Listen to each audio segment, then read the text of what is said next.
Assalamualaikum warahmatullahi wabarakatuh. Salam sejahtera. Ini handphone Redmi Note 9 Pro. Langsung kita siapin aja ininya, skemanya ya. Karena kita akan telusuri satu persatu. Mulai dari bitmapnya, hardware solutionnya dulu.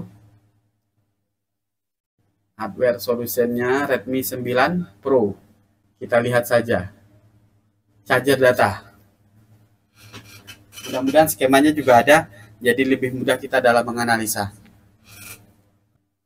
Kalau dari segi bentuknya ya ini benar, ini udah. Nanti kalau memang harus kita bongkar kalengnya juga. Ini X water, kena banyu, kena air. Blok ini memang tidak ada kaleng ya, tapi ini kaleng ini masih terpasang semua. Dan ini kaleng, kalengnya begini, IC-nya dilem.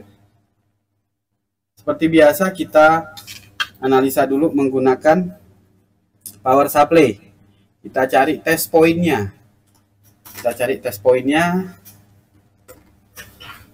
Untuk VBAT. Ya, test point buat VBAT-nya kita lihat di sini.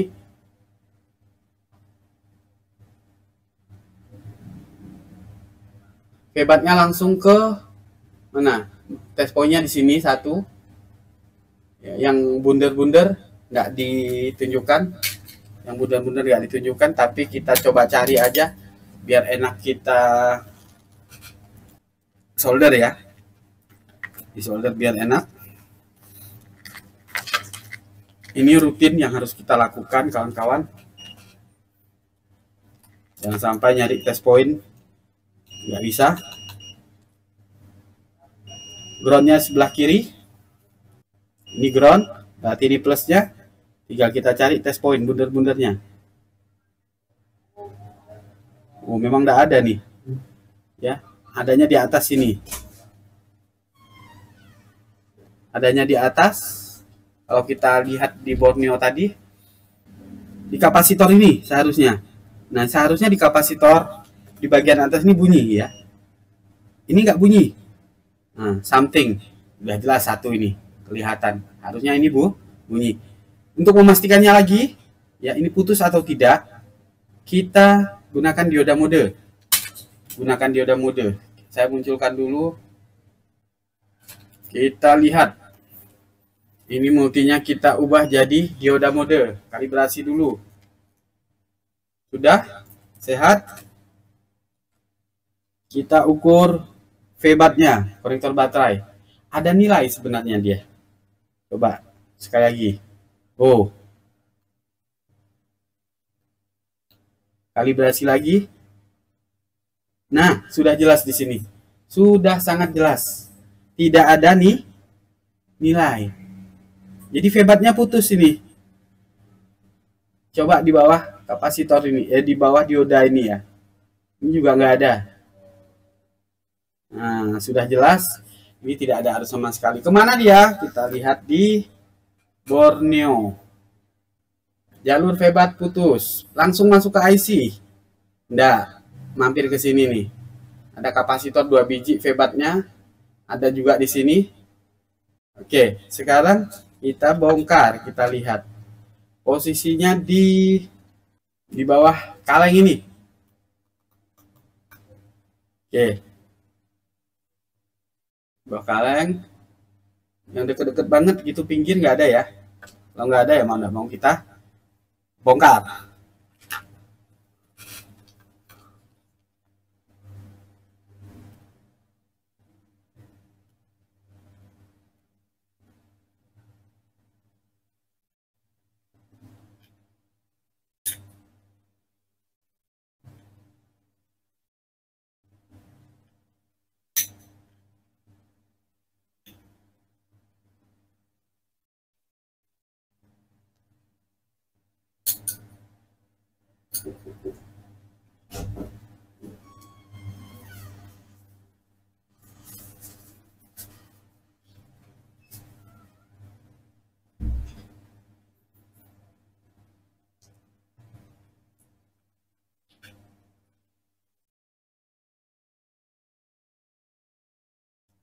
biasa selalu ketarik ini pasti nih.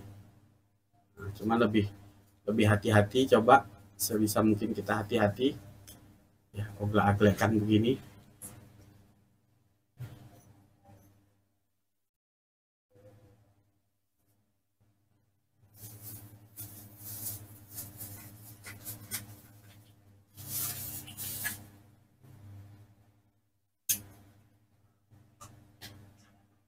Ini tangnya sudah tidak begitu tajam lagi.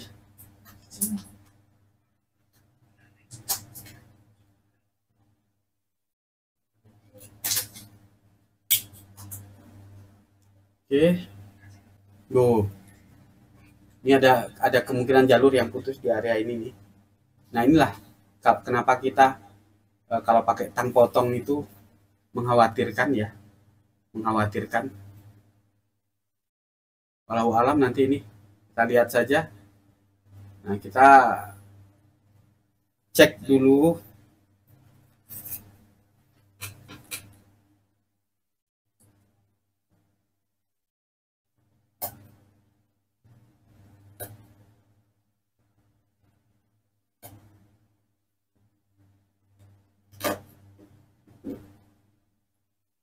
Di sini harusnya ada febat tadi. Kalau kita lihat, ya, 1, 2, 3 di sebelah komponen kecil-kecil ini ada febat. Lompat satu kaki, ada febat. Oke, berarti di sini febat. Yang ini. Ada nilai nggak di sini sampai di sini? Ya, ini juga tayeng ya, karat. Ada kotorannya. Kita lihat, kita ukur. Ada nilai di sini, ada febat di sini. Jalur febatnya sampai di sini. Dia nyambung ke sini juga, nih. Ya, 0,392, ini 0,39. Jadi kita lihat tadi di Borneo, jadi satu jalur di situ. Nah, di sini boleh kita kasih test point, atau memang tadi kita pastikan dulu. Ya ini harus kita putar ke belakangnya. Di sini tidak ada febat. Tuh kan tayang ya, tayang karatan coba kita bersihkan dulu.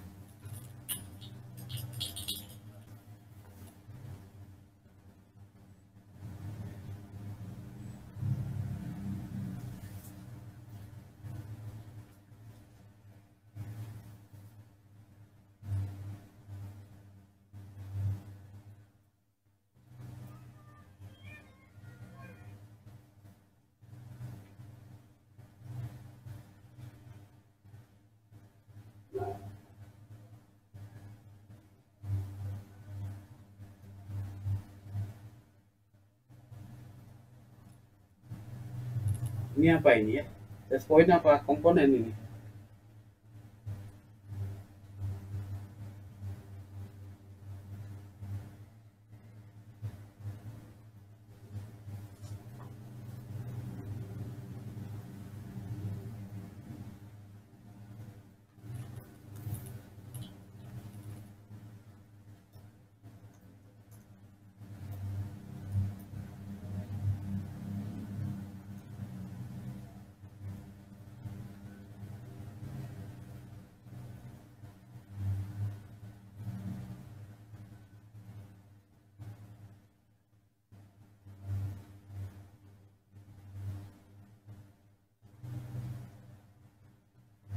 Tayang banget, karatan sekali.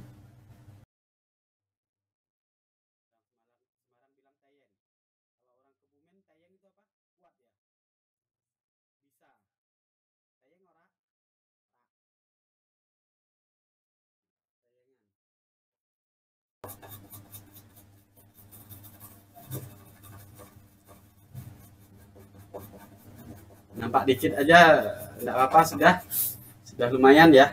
Kita lihat di test point, apakah itu test point febat? Oke, ini ground ini ground, bukan. Ini sekali lagi nih kita ukur di sini, harusnya ada nilai. Oke, di bawah ini juga harusnya ada nilai.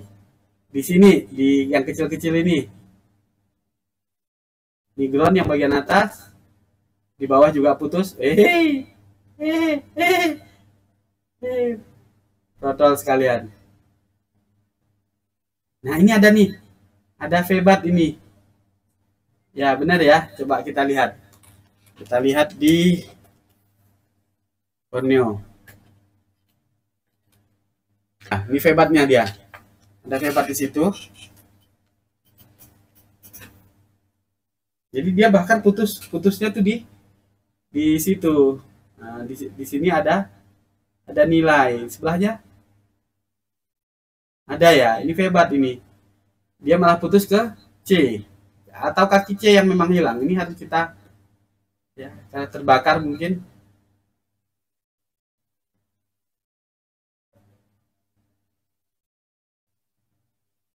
Nah, ini mau putus nyambung nih. Sepertinya ada, cuman nggak kena. Kabel kita nggak kena.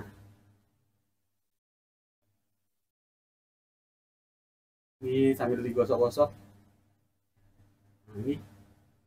Nah, mungkin ini VBAT, mungkin ya. Nah, kita tinggal lihat nih, kita ukur. Tadi yang jelas di konektor baterainya sendiri itu tidak ada nilai. Di sini tidak ada nilai. Berarti putus. Ada di bagian bawahnya. Yang atasnya dia yang putus. Ya. Ini ada nilai. Coba kita ukur nyambung nggak dia ke sini. Nggak nyambung. Beda, bukan ya? Bukan. Terus ke sebelahnya hampir nyambung. Ya, tapi nggak nyambung banget. Seharusnya 000. Terus coba ke sini deh. Nah, ini juga, ini hampir nyambung. Jadi koneksinya kurang begitu bagus ini. Intinya koneksinya tidak bagus. Jadi apa yang harus kita lakukan? Paling tidak ini harus kita angkat dulu soket baterainya. Soket baterai. Nah, ini tantangan ini. Tantangan karena ini plastik ya. Plastik harus hati-hati. Karena apa? Seharusnya kalau dia memang bagus, terkoneksi bagus, ini antara VBAT yang ada di konektor baterai harusnya begitu kita ukur di sini, dia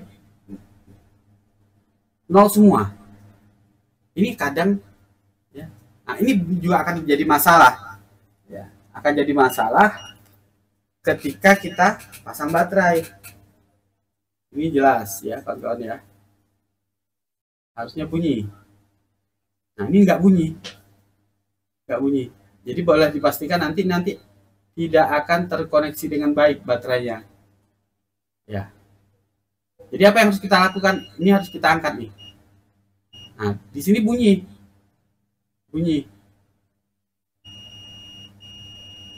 Di pinggirnya ini bunyi dia.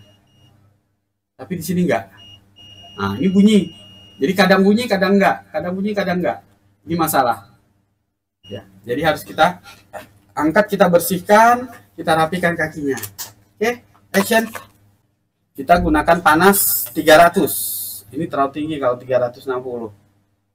Digeser sedikit ya biar ini blowernya nampak juga.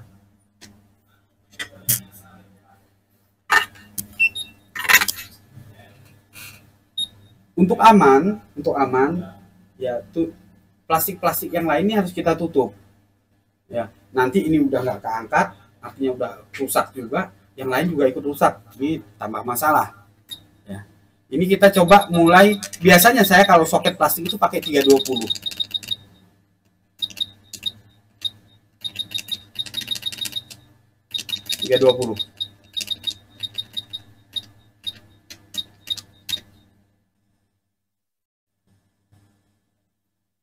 Ini harus kita bersihkan, kita solder ulang dengan semaksimal mungkin. Kaleng ini harusnya nih, kayak gini kaleng-kaleng kaleng tuh, kemudian kita sesuaikan saja kalengnya. Jadi kita ketok-ketok, apa itu ketok-ketok, potong-potong. Jadi bekas bekas tutup itu kita bisa potong-potong kecil. Nah, kita tutup nih soketnya begini. Soketnya kita tutup menggunakan kaleng supaya tidak tambah parah. Seperti ini. Kemudian saya potong lagi satu kecil.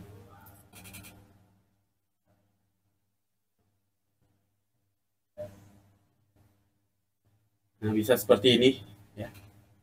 Yang kanan juga oke, tapi kanan cukup jauh nih ya. Yang kanan ini cukup jauh.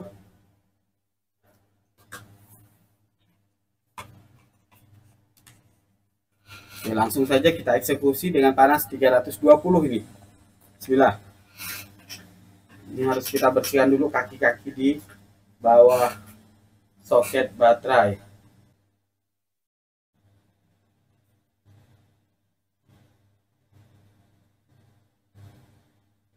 Ini kita belum ke pengecekan arus. Fokus dulu di fisik. Ya, fisiknya rusak. Kita bersihkan. Ini tayang semua.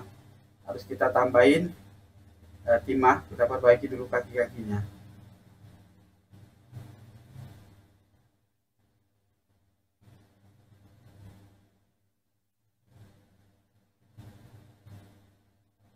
Kalau kita khawatir misalnya dengan 320 itu melonyot, maka kita bisa turunkan sedikit. Ini angin masih tetap 50. Oke. Tidak dijepit tapi digeser begini. Nah, tuh kan nggak ada kakinya kan? Nih, kakinya aja begini nih. Nah, gimana mau baterai mau terkonek dengan sempurna? Oke, ini kita bersihkan terlebih dahulu.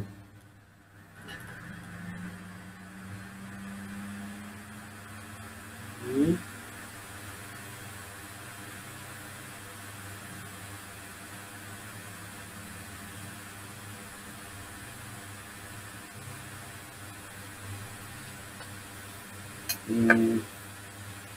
Plug aja. Plug saya langsung kasih panas lewat solder ya.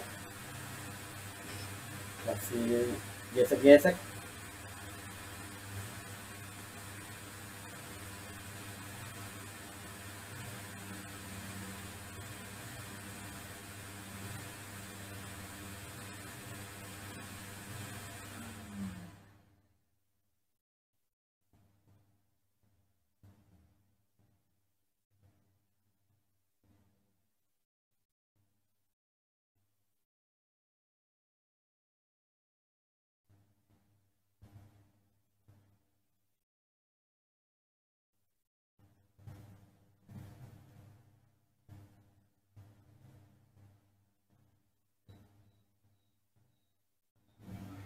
Ini kita bersihkan dulu.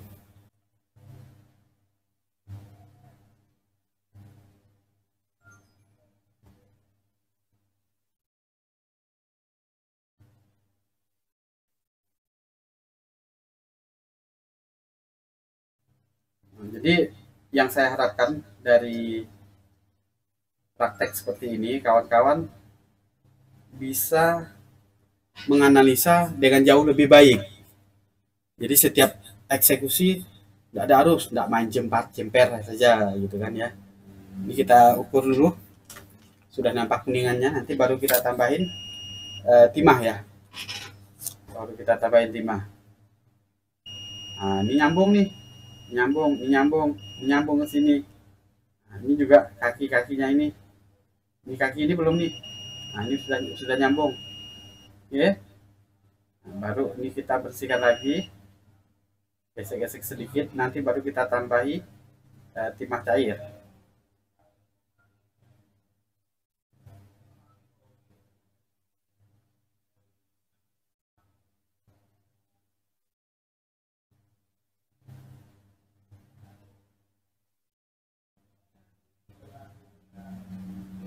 juga nih.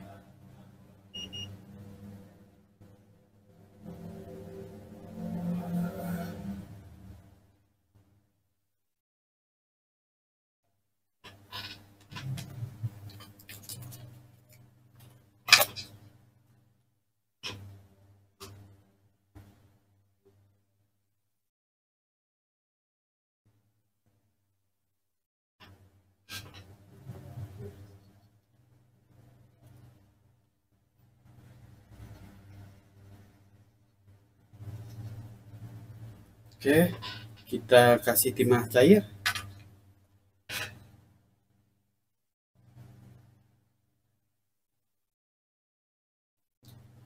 Untuk anginnya saya turunkan sedikit, jadi biar dia tidak terlalu kuat, eh, tidak terlalu kuat meniup.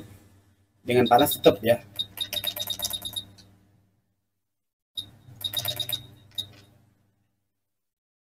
20 ini 20, jadi hanya hawa ya, atau 25 boleh. 25 boleh, kita lihat.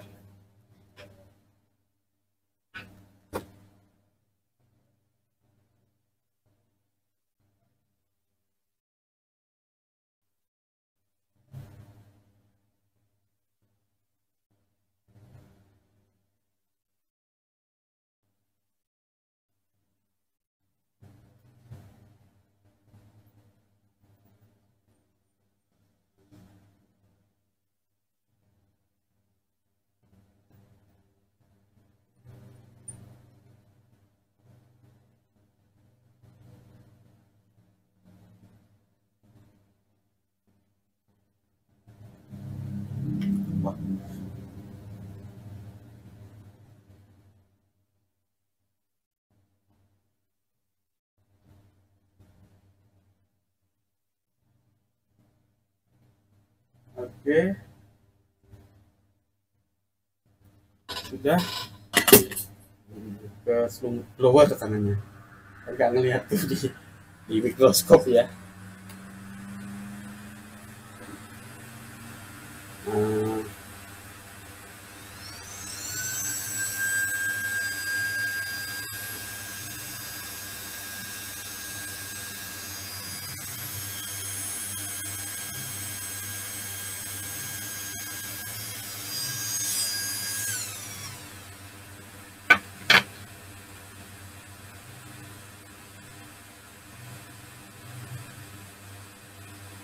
ini ada kapasitor satu tuh, kabel yang tadi.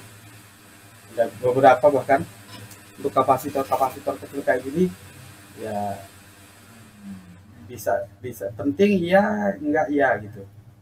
Artinya memang dia sebagai penstabil. Ini saya kumpulin dulu di sini ya, tidak lari kemana-mana ya.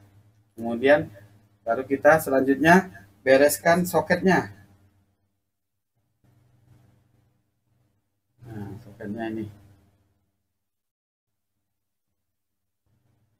bisa kita balik begini biar dia biar mantap ya. Bukan mantap sebenarnya. Ini yang lebih kuat gitu. Kalau ground kan bisa sembarang tempat. Nah, ini kita balik dulu, kita lihat, kita bersihkan. Ini lebih baik kita kikis dulu kaki-kakinya, kita bersihkan.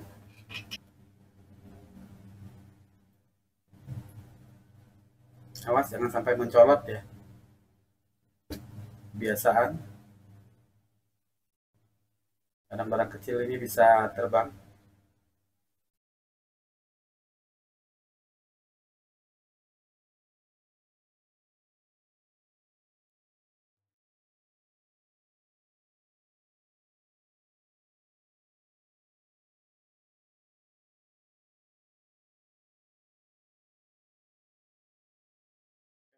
masih ada PR juga. Besok ya tidak apa-apa, kita pelan-pelan saja sambil menantikan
Oke, ini kita pasang aja langsung.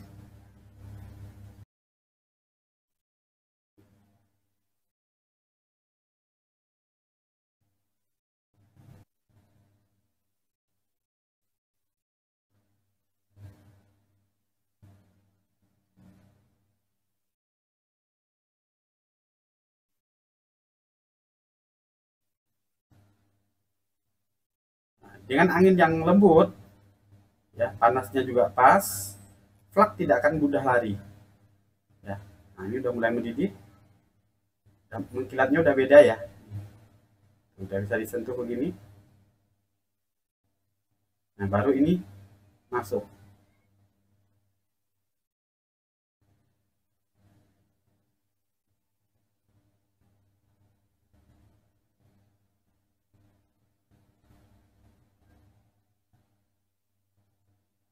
Pastikan harus nempel semua.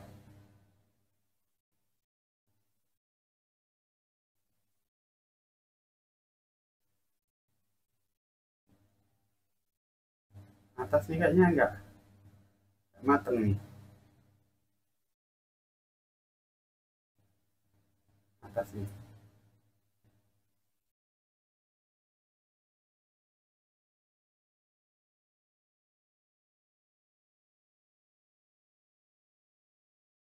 Jangan sampai enggak mateng. Ya, ini tadi sayangnya enggak kena ini ya, timah, timah cair ya. Yang lainnya udah mengkilat, dia belum nih. Yang atas harusnya di.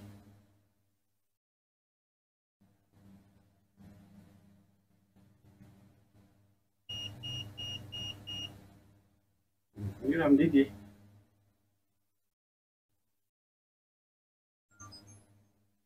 Mati ini timahnya ini. Kita kasih deh. Kita tambah ya.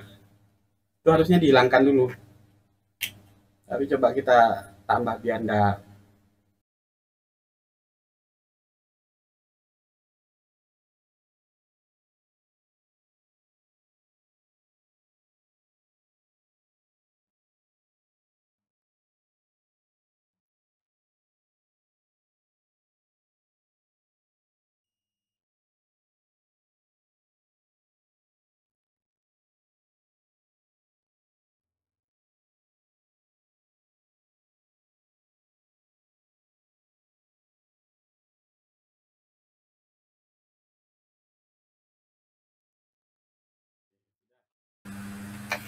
Tahap awal yaitu memastikan konektor baterai terpasang dengan baik.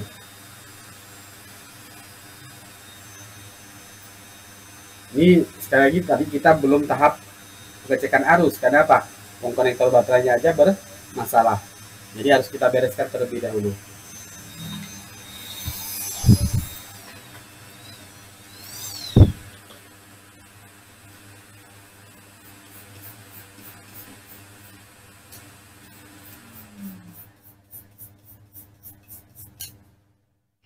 Kapasitor yang 2 tadi entah kemana. Nah, sikat kan? Stand.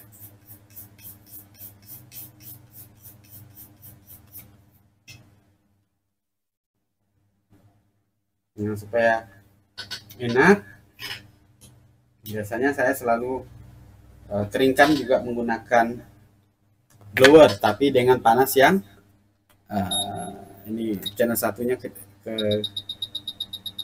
nah, ini dengan panas 100 saja dengan angin yang tinggi. Nah, jadi ini panas untuk pengeringan. Boleh kita simpan di channel 1 aja ini.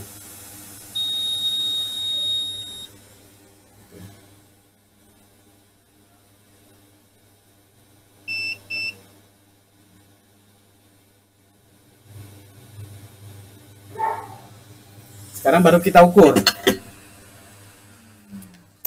Kita ukur.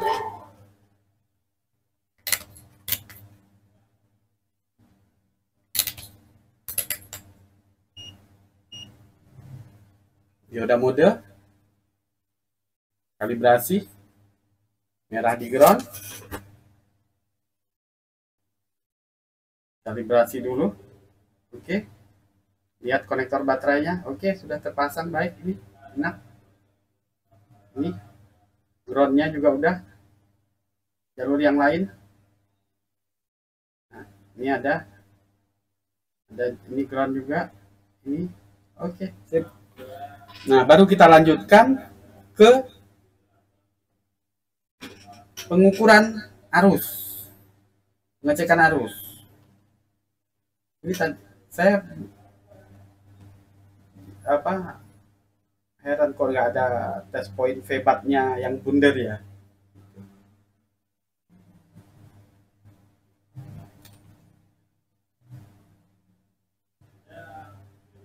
Ini ada. Nah, ini mungkin ketutupan ini ya, kakinya yang atas tuh putus gitu. Sebenarnya dia ada yang C ini. Nah, ya, yang bundar ini apa ini? Harusnya ini pin ini juga putus ya. Kalau kita lihat garisnya ini mungkin BSI ataupun BTM ini. Ini apa nih?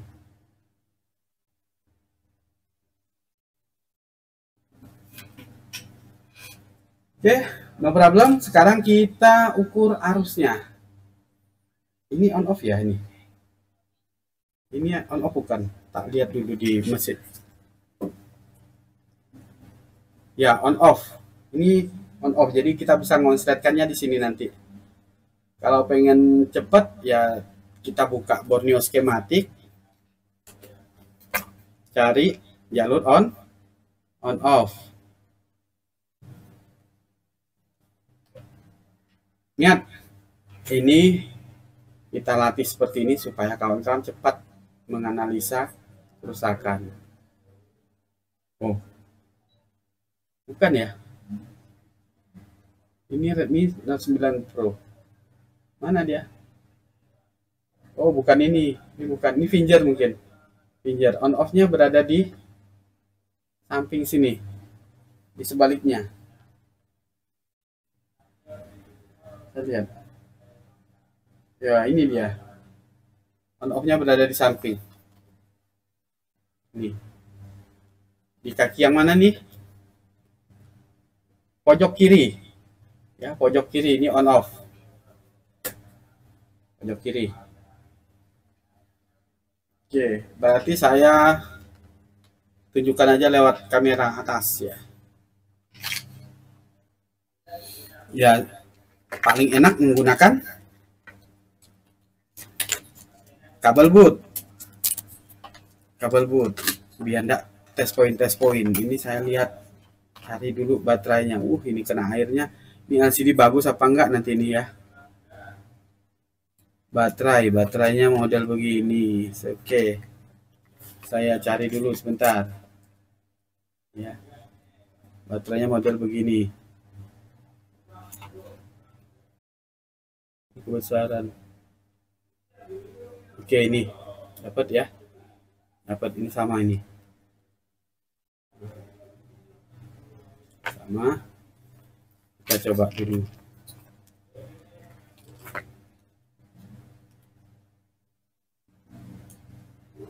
Oke, nyambung dan posisinya tidak short, ini tidak short. Kemudian lalu kita konsletkan jalur ground dengan on off. Kita lihat ini, kita lihat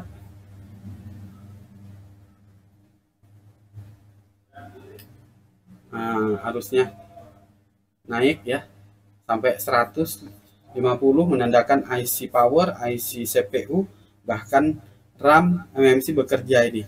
Mudah-mudahan aja. Tapi sebelum kita nyalakan ya, nih, ini kita cek dulu baterainya ya, termasuk baterai kita cek ada isinya enggak.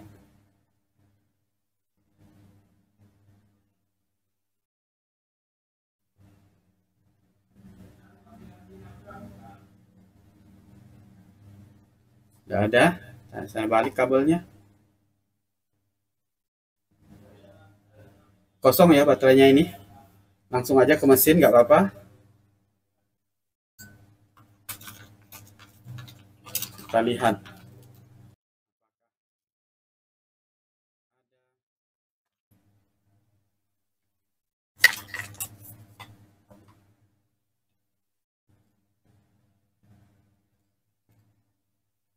sudah. On off-nya ada di bawah sini. Kita coba lihat. Naik arusnya. Tekan tahan, lepas. Kita lihat adakah tampilan di layar. Wah, ini turun lagi ya.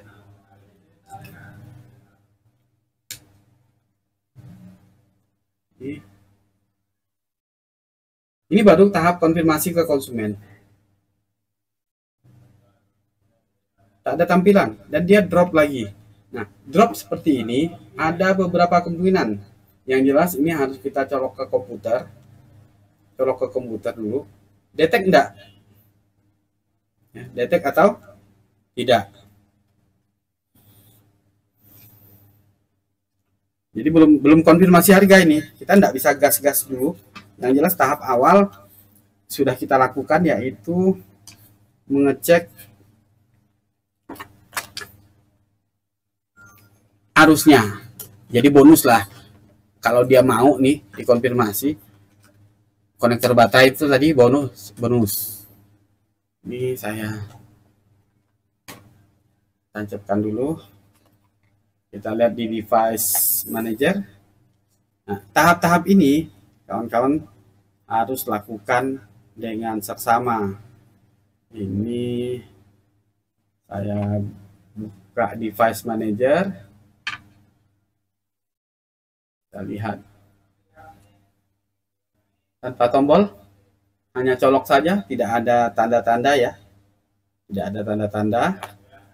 Kemudian ini tadi kita tempel aja baterainya, ini benar. Kemudian dengan baterai kita colok komputer, kita lihat di device manager tidak ada kedipan sama sekali. Tidak ada kedipan sama sekali. Kemudian kita ulangi. Cabut dulu. Ya, arus sudah muncul nih. Tadi waktu dicolok cas ada arus, ya. Intinya ketika ada arus naik lalu jatuh ke nol, maka kita harus fokus ke software dulu. Fokus ke software dulu. Dan karena ini memang kondisi harus kita sampaikan terlebih dahulu ke konsumen, tidak bisa langsung kita eksekusi. Sampaikan dulu, Pak, ini sudah kita cek, jadi konfirmasi biaya. Kita ambil paling parah, MMC. Nah, cuman harus kita lihat juga, harus kita pastikan, ya, harus kita pastikan. Ini saya colok cas, lampu depan hanya berkedip satu kali, ya, berkedip-kedip. Ini nanti baterai juga harus kita tembak nih kan ya. Nah, jadi harus kita sampaikan ke konsumen, Pak, ini barangnya sudah kita cek. Karena kondisi arusnya naik lalu jatuh ke nol, yang kemungkinan kita harus flash. Dan kalau flashing itu gagal berarti MMC. MMC tinggal kita lihat apakah dia harus sepaket atau tidak.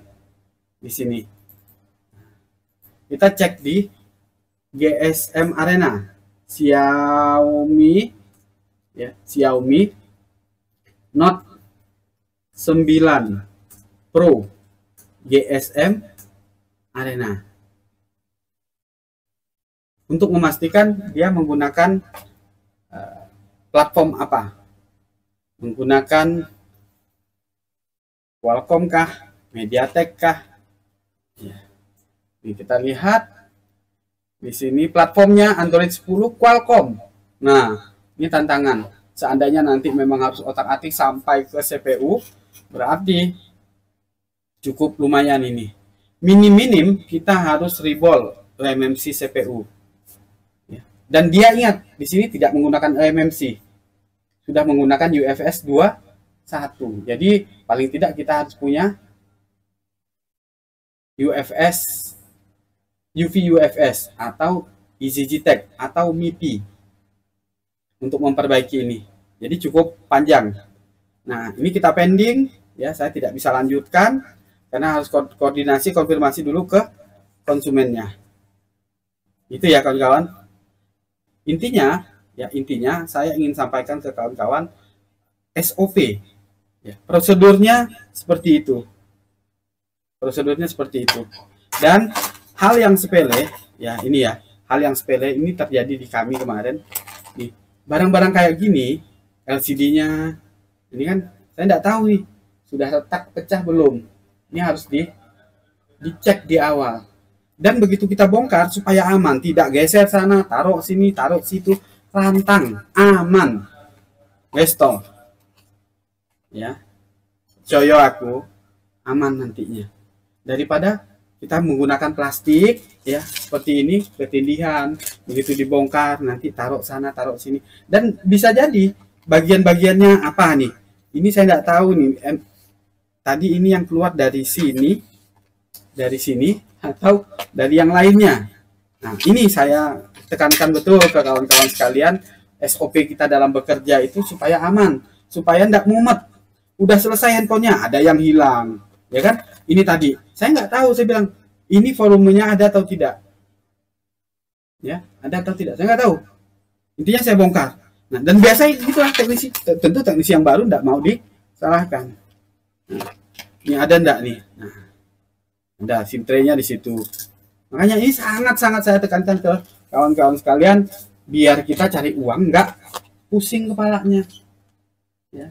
Hal sepele saja, cuman modal rantang 5.000, 6.000, bahkan anggap kata 10.000. Beli banyak-banyak 10 biji.